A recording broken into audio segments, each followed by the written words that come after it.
اب حضرت ابو بکر رضی اللہ عنہ کو پتہ لگا کہ سقیفہ بنی سعدیہ میں صحابہ جمع ہو رہے ہیں اور خلافت کے بارے میں بات ہو رہی ہے.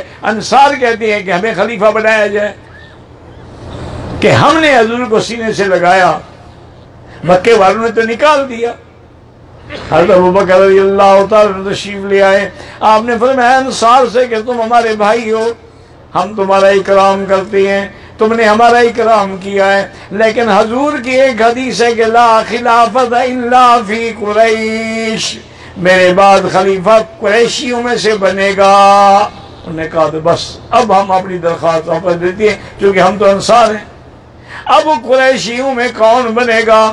اچھا ایک بات یہ بھی آئی، حضرت ابو بکر کہنے لگے کہ منا وزیر ومنکم منا امراء ومنکم وزیر، امیر ہمارے بنتے رہیں گے، وزیر ہم انصار سے دیں گے. حضرت عمر کھڑے ہو گئے، فرمایا لا یا ابا بکر، کوئی نہیں، آپ خلیفہ بنیں گے. اس کی وجہ یہ ہے کہ یہ تین چیزیں ہیں جو کسی میں نہیں.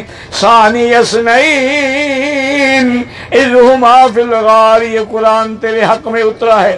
اذ یقول لصاحبہ، یہ قرآن تیرے حق میں اترا ہے. لا تحزن ان اللہ معنا، یہ قرآن تیرے حق میں اترا ہے تو تیری صحابیت، اللہ کی معیت تیرے ساتھ ہے. اور پھر سب سے بڑی بات ہے قدمک رسول اللہ، اللہ کے نبی نے مصلی پہ تمہیں کھڑا کیا ہے. جب دین کا تمہیں امام بنایا ہے تو ہم تمہیں دنیا کا امام کیسے نہ بنائیں.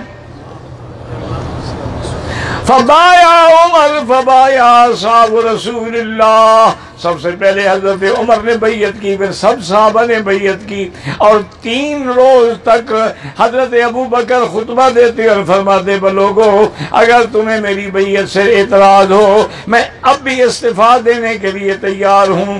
اگر تم راضی ہو فإن أحسنت فأعينوني، اگر میں اچھا کام کروں میری مدد کرنا. وإن أسأت فقوموني، اور اگر میں غلطی کروں تو مجھے سیدھا کر دینا، لیکن میرا استعفیٰ لے لو تو زیادہ اچھی بات ہے. حضرت علی غصے میں کھڑے ہوئے اور کہا کہ یا ابا بکر لا نکیلک ولا نستقیلک، نہ ہم چھوڑیں گے نہ آپ سے استعفیٰ لیں گے.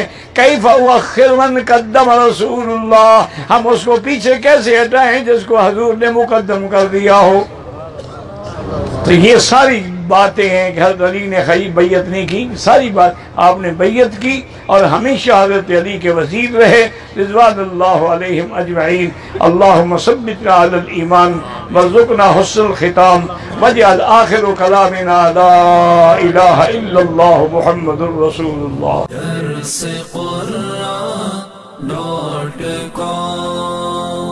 www.darsequran.com